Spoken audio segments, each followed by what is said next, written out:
Çiz doğru yukarı çiz. Öyle ha. Öyle kaba olmasın. Çuvata kal şeyde. Bir şey olmaz. Ben yaptığım işi sağlam yaparım. Ha şuraya da vur bakayım.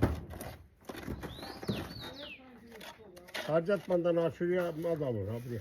Öbür tarafa mı? Yok senden tarafa yukarıya öyle. Kola atma, harcatma ya öyle. Git havriya öyle ha. Tamam. Bu tarafa geç. Buraya harcatacaksın zaten. Aşağıdan ağır atar Tamam. buraya.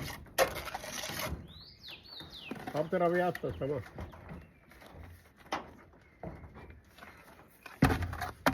Bak abi isyanı dondu abi.